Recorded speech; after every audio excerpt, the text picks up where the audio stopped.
Je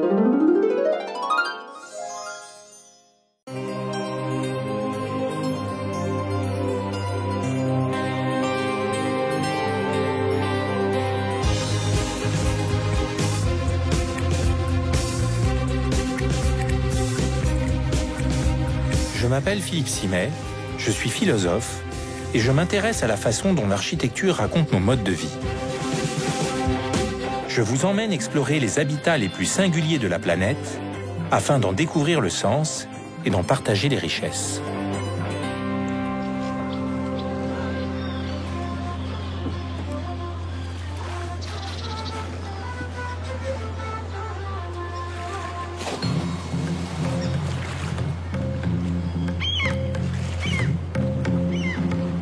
Bénarès, rebaptisé Varanasi, est situé au nord-est de l'Inde, dans l'état de l'Uttar Pradesh.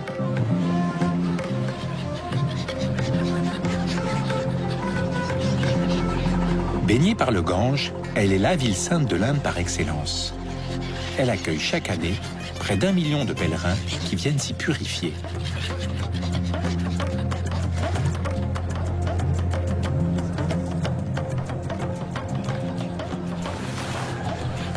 Les textes sacrés la décrivent comme une ville éternelle, préservée du mouvement de l'espace et du temps.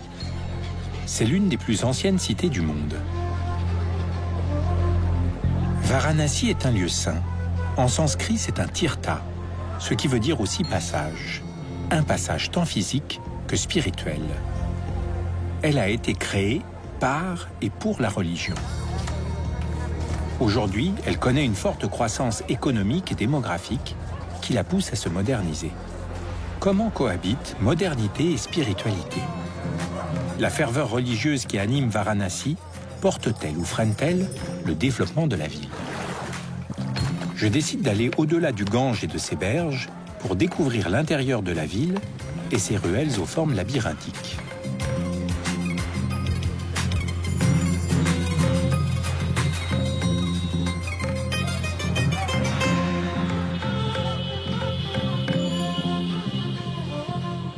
En m'éloignant du fleuve, je me plonge dans le tumulte d'une ville de 3 millions d'habitants. Rapide, bruyante et encombrée.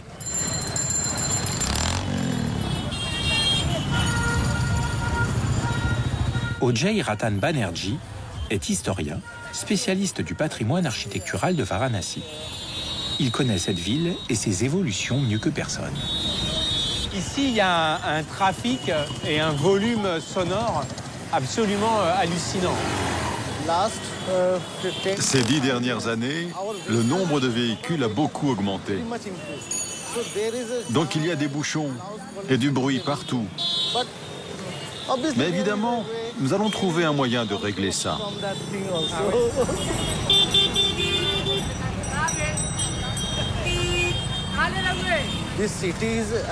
Cette ville a environ 3000 ans. Ah oui, oui.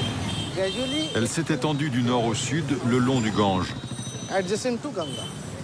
Mais alors, à partir de quand cette ville-là très moderne s'est développée? Les immeubles que vous voyez ont 50 ans et d'autres ont 25 ans. Et certains sont très récents. La ville s'est déjà développée au-delà de son périmètre d'origine. Est-ce que vous pensez qu'elle va s'étendre encore? Notre ville s'étend très vite. Elle est divisée en deux. Il y a d'un côté le périmètre que l'on appelle administratif et de l'autre le périmètre spirituel. Ah, le périmètre spirituel. Oui. La partie sacrée est très grande. Mais avec le temps, le quartier moderne s'étend de plus en plus.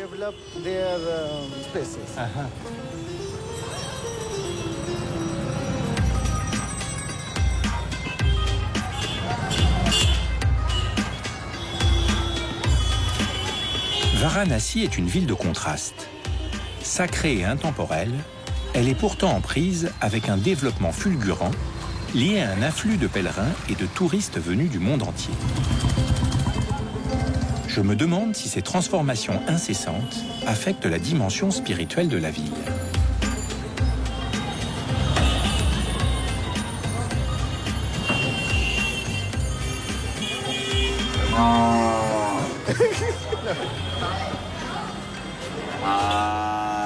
J'ai l'impression que plus on se rapproche du Gange, plus c'est silencieux. Oui, car plus on va vers le Gange, plus les ruelles sont étroites. Là, il n'y a plus de voitures, quoi. C'est que piétons. Oui, ce sont principalement des rues piétonnes. Quand on est ici, c'est comme si toute la ville était un immense passage qui nous menait jusqu'au Gange. Oui, parce que le Gange est sacré. Donc toutes les routes mènent au Gange. C'est vraiment le lieu de passage par excellence. Oui, parce que pour les hindous, le but ultime est de se libérer de cette agitation. Alors c'est le passage obligé pour se libérer des choses matérielles. Quand on est là, au bord du Gange, c'est à la fois un point d'arrivée dans l'espace, mais aussi dans l'existence. Quel que soit le moment de la vie où l'on atteint le Gange, qu'on soit jeune ou vieux, on sent qu'on est arrivé à l'endroit où l'on doit être. Là où l'on trouve le soulagement, la paix et le divin. Et chaque fois que l'on vient ici, ça donne envie de revenir. C'est comme ça.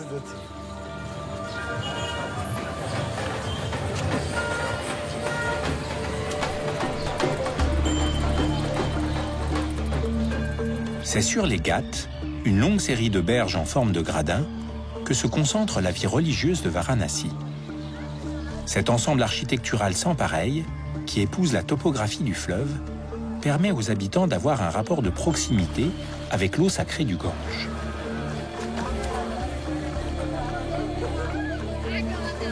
Le fleuve, à cet endroit, symbolise les cheveux du dieu Shiva. Nombreux sont ceux qui viennent pour s'y purifier ou y être incinérés lors de funérailles traditionnelles.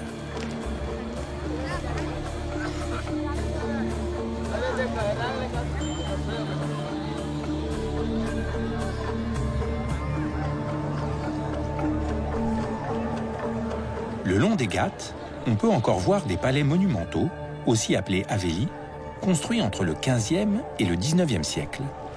C'était le lieu de villégiature privilégié des Maharajas, des princes et des riches marchands.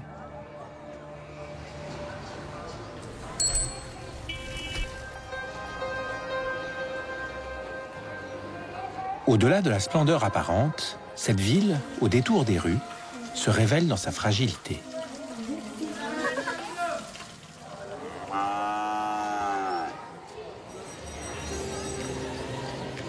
Quand les maisons ne s'écroulent pas, les murs se fissurent et les façades s'écaillent. Comme si, finalement, ce vêtement urbain était de peu d'importance et que la ville était prête à s'en défaire.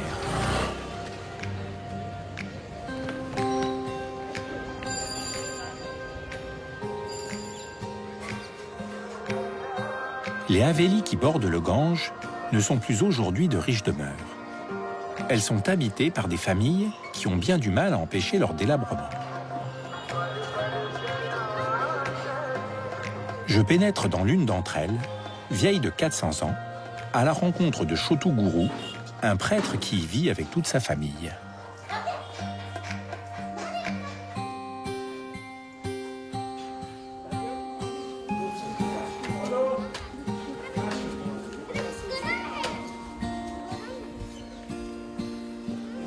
Bonjour, comment allez-vous?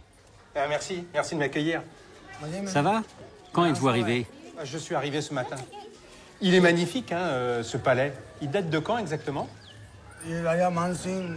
C'est le Maharaja Mang Singh qui l'a fait construire et qui l'a offert à mes ancêtres. Mon père est né ici, moi aussi. Dans ma famille, 5 générations ont vécu ici. Aujourd'hui, nous sommes 5 frères. Et donc 25 membres de ma famille vivent ici aujourd'hui. La première chose qui m'a frappé en arrivant ici, c'est le silence par rapport au bruit de la ville. Comme vous voyez, cette maison est construite avec des pierres. C'est la raison pour laquelle on trouve cette tranquillité à l'intérieur. Les murs sont épais, ils sont bien sculptés. Peu importe ce qui se passe à l'extérieur, on n'entendra pas le bruit à l'intérieur. Cette construction se trouve au bord du Gange. C'est ce qui explique aussi cette tranquillité. C'est vrai que quand on est dans cette maison, on a vraiment l'impression d'être dans une enveloppe protectrice, comme si on était soustrait des activités du monde. Vous venez de dire une très belle chose, une très belle pensée. On est enveloppé à l'intérieur. C'est effectivement ce qu'on ressent ici. Ce palais, en même temps, c'est le témoin d'un monde qui n'existe plus, le témoin du temps qui passe et qui nous rappelle la fragilité de notre existence sur Terre. Vous voyez ce mur, cette pierre si forte. Elle n'a pas d'âge.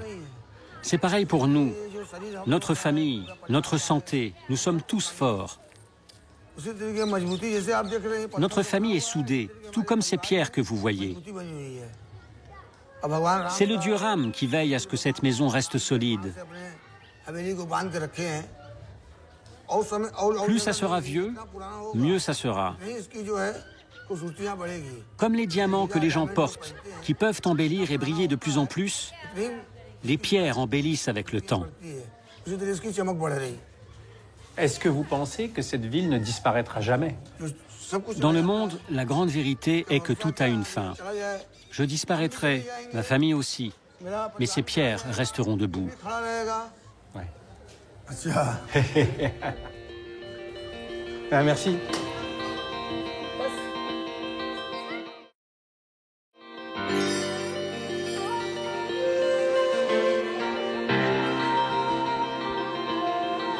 Alors que tout manque de s'écrouler autour de nous, la confiance de Choto-Guru dans la pérennité de l'architecture me stupéfie.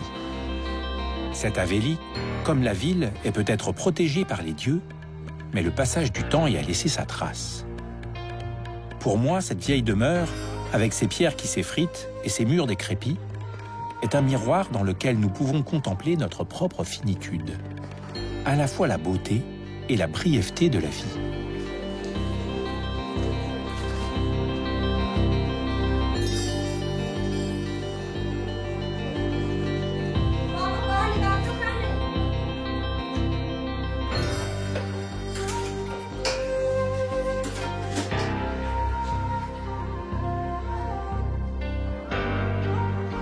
Cette obsolescence matérielle ne semble pas affecter les pèlerins qui affluent par milliers, animés par une quête spirituelle. Je veux savoir ce qu'ils trouvent à Varanasi. Guru Ravi Shankar, l'oncle de Choto-Guru et prêtre lui aussi, accepte de m'en parler. Pour beaucoup de pèlerins, Varanasi, c'est un point de passage obligé dans un parcours spirituel. Qu'est-ce que les hommes viennent trouver ici? C'est une ville ancienne, une ville de culture, une ville de religion. Des gens viennent de tous les coins de l'Inde et ils demandent la bénédiction. Des gens de toutes les religions, car même les dieux d'autres religions sont installés ici. Il y a 33 millions de dieux qui habitent là. Tous ceux qui viennent avec un sentiment précis. C'est leur propre sentiment intérieur. Après s'être promenés ici, après avoir observé autour d'eux, ils se sentent en paix. La paix de l'âme, c'est ce qu'il y a de plus important. Si l'âme est en paix, alors on est sur le bon chemin pour le nirvana. Comment est-ce que vous voyez le temps passer sur cette ville?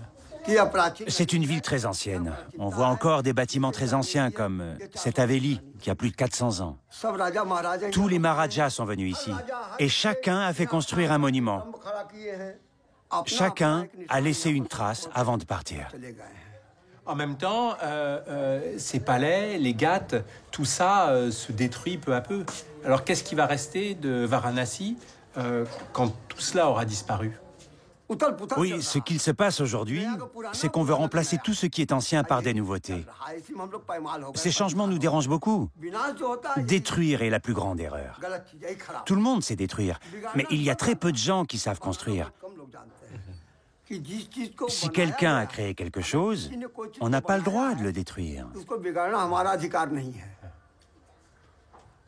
Si cet objet est fabriqué et posé ici, on n'a pas le droit de le bouger. Au-delà de ces changements, qu'est-ce qui pour vous est permanent à Varanasi? S'il y a des déluges, des cyclones, tout tombera peut-être. Et l'homme reconstruira tout. La spiritualité et la culture survivront. Ce sont les bases de la ville, depuis le début.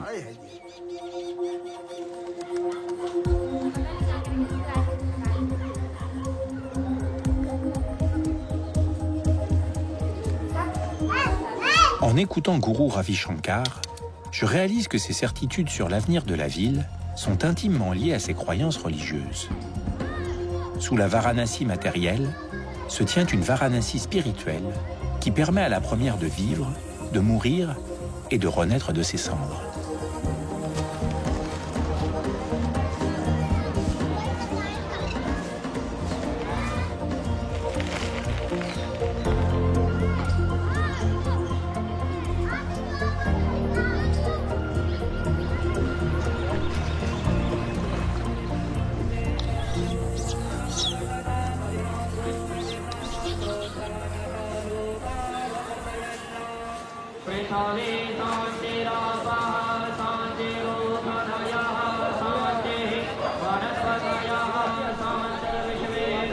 Pour comprendre cette ardeur religieuse, j'assiste près du ghat de Dasasvamedha au Ganga Arti, une cérémonie qui se déroule chaque jour au coucher du soleil.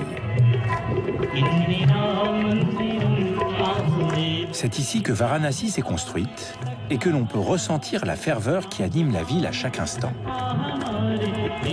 5 prêtres accompagnent de leur chant ce rituel de la lumière dédié au Gange.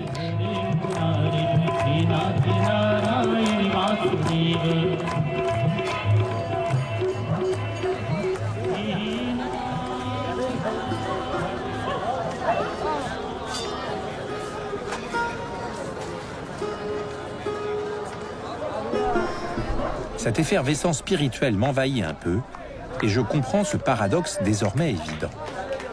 Ici, tout est à la fois en mouvement et immobile. Tout change et rien ne change. Le temps est comme suspendu dans son cours.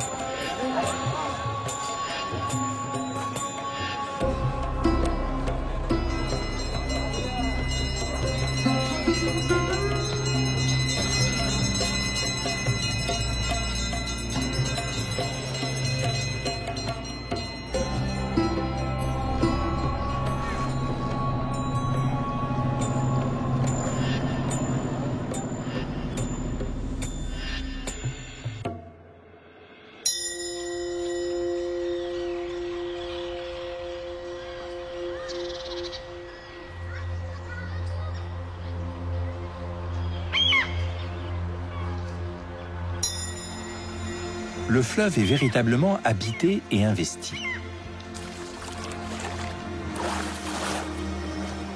Chaque matin, dès les premiers rayons du soleil, les bords du Gange s'animent. Les habitants de Varanasi viennent y accomplir les tâches les plus ordinaires de la vie quotidienne. Ils y font leur toilette et leur lessive. Le caractère sacré de la ville imprègne chaque geste du quotidien effectué par les habitants de Varanasi.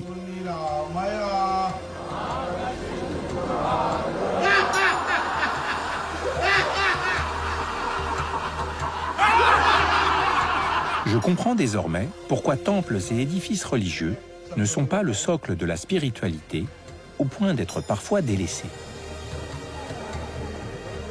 Ojai, lui, se bat depuis de longues années pour préserver l'héritage menacé de la ville et assurer la conservation de ses bâtiments remarquables.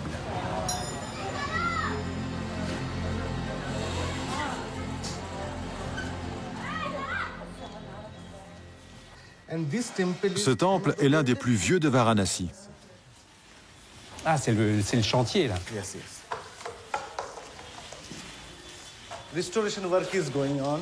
Le travail de restauration est en cours, car tous ces murs étaient en ruine. Nous avons refait tout l'enduit avec les techniques et les matériaux de l'époque. On utilise un mortier à base de chaux. Nous pourrions utiliser du ciment, mais nous perdrions l'esprit de ce lieu. Mais est-ce que tout le monde comprend qu'il faut réutiliser les techniques et les matériaux d'origine? Petit à petit, l'idée fait son chemin, mais la plupart des gens n'ont pas l'argent nécessaire à ce genre de travail. Alors ils utilisent leurs propres techniques. J'imagine que les obstacles ne sont pas seulement financiers, il y a aussi un changement des mentalités à opérer. Oui, car nous sommes à une époque où tout va très vite. Donc tout le monde veut faire les choses le plus vite possible. Et donc le principal obstacle est que cela prend beaucoup plus de temps qu'avec des techniques modernes. Mais si on a la volonté, il y a toujours un chemin.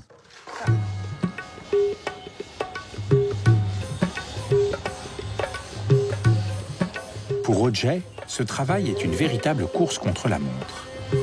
Il espère réussir à changer les mentalités et convaincre de la nécessité de restaurer ces antiques palais.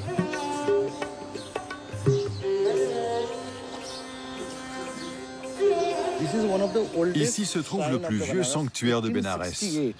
En 1868, le Maharaja de Gwaliora construit ce ghat et ce palace. Et il a nommé cet endroit Ganga Mahal. Aujourd'hui, il y a beaucoup de locataires ici. Ils occupent tout le bâtiment. Mais plus le temps passe et moins ils l'entretiennent. Par manque de main-d'œuvre et de moyens.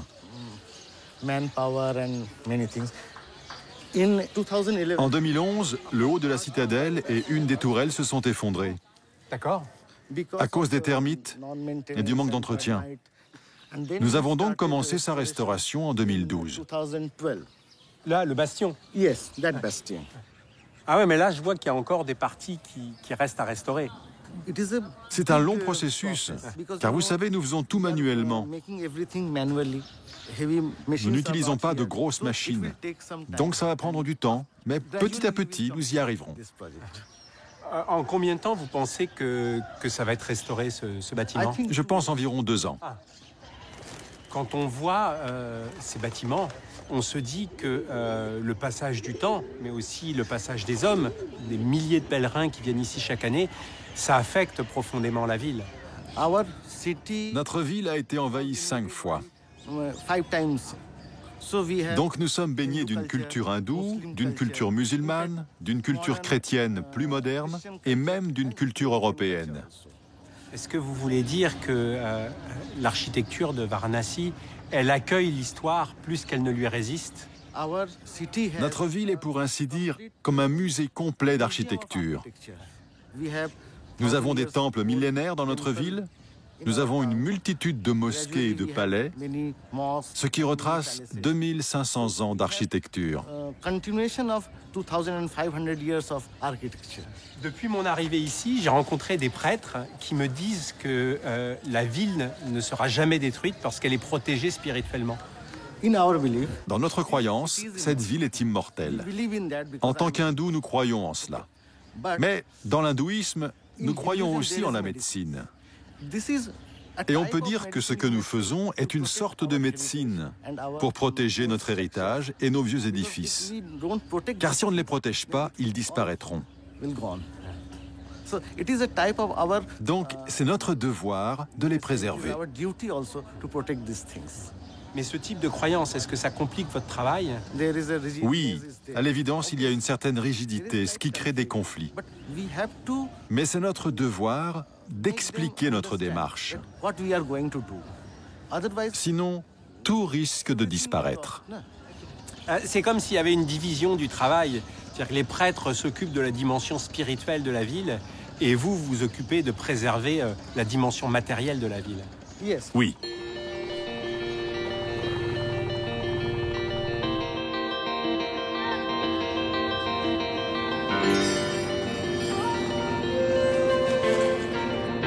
Au terme de mon voyage, je comprends mieux pourquoi certains disent que Varanasi ne disparaîtra jamais, alors que tout semble sur le point de s'effondrer. Le philosophe grec Héraclite nous dit qu'on ne se baigne jamais 2 fois dans le même fleuve, car selon lui, la seule chose qui soit permanente, c'est le changement. Pour moi, Varanasi, c'est ça, un mouvement permanent et quelque peu chaotique, où tout se transforme et demeure identique à la fois. où tout chaque jour semble recommencer, comme si la ville, le fleuve et les hommes se trouvaient pris dans un cycle éternel. Peut-être est-ce là une façon de trouver sa place dans l'instabilité du monde.